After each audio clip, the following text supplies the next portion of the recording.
Hey, salut tout le monde! Aujourd'hui, on brasse Fort Point Pale Ale, un clone. Restez là, ça va être super intéressant.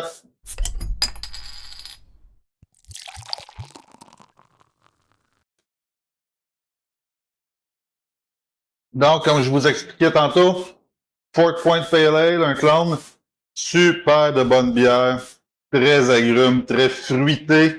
Vous allez voir, super simple comme recette. Donc, je me présente, Francis Bisson, propriétaire de l'atelier du vin à Granby. S'il vous plaît, suivez la page, partagez, commentez.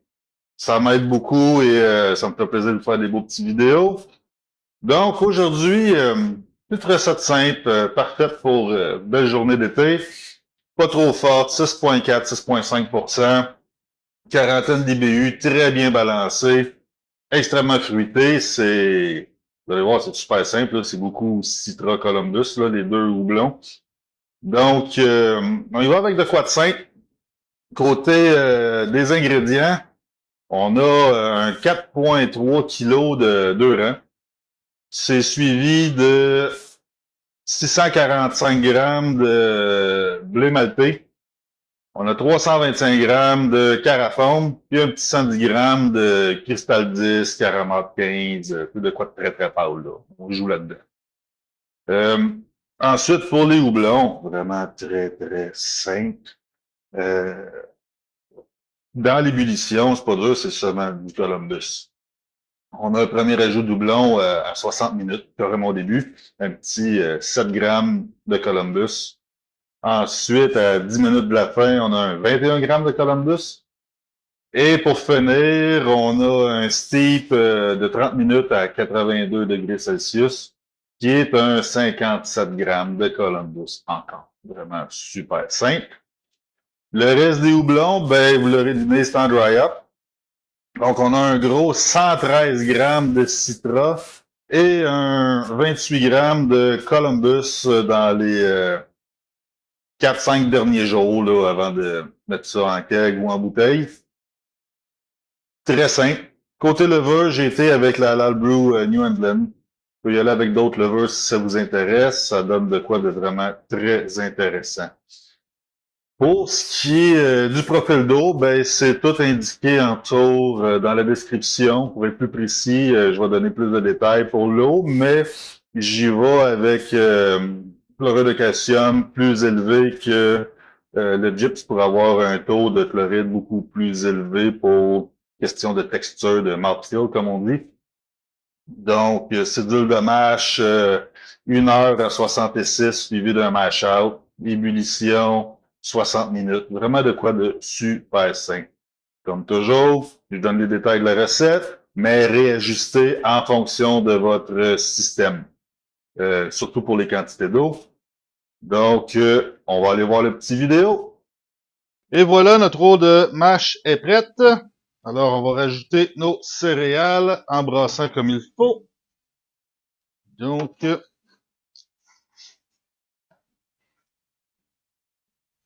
on rajoute ça tranquillement, comme toujours. Ça change jamais comme procédure. On met nos céréales, on brasse. Et une fois que c'est fait, ben, on laisse le mash aller.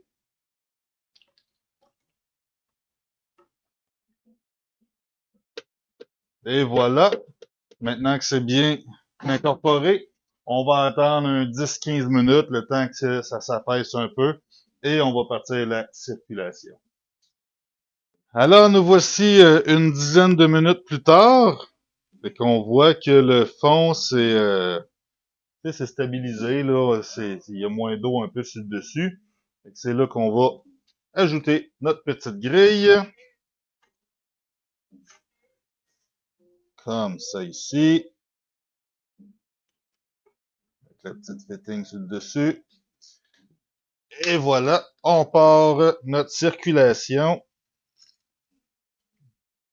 en ajustant un peu la vitesse. On va flipper ça pour envoyer ça dans le trou. Et voilà, on oublie ça pour 1 heure de temps. On se revoit tantôt. Et voilà, le mash est fini. Donc, on va arrêter ça. On va remettre ça en mode manuel.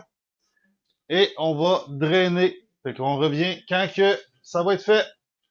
Alors, le rinçage est terminé. À cette heure, on va attendre que ça se mette à bouillir pour faire nos ajouts doublons. On a un premier ajout doublon au début de l'ébullition qui va être le premier des trois. Donc, je vous reviens quand que c'est à l'ébullition. Maintenant qu'on a atteint notre ébullition, on va venir mettre notre panier à houblon et on va faire notre premier ajout doublon qui est notre 7 grammes de Columbus. Prochain ajout dans 50 minutes. Alors, nous voici 50 minutes plus tard. Il reste 10 minutes à l'ébullition.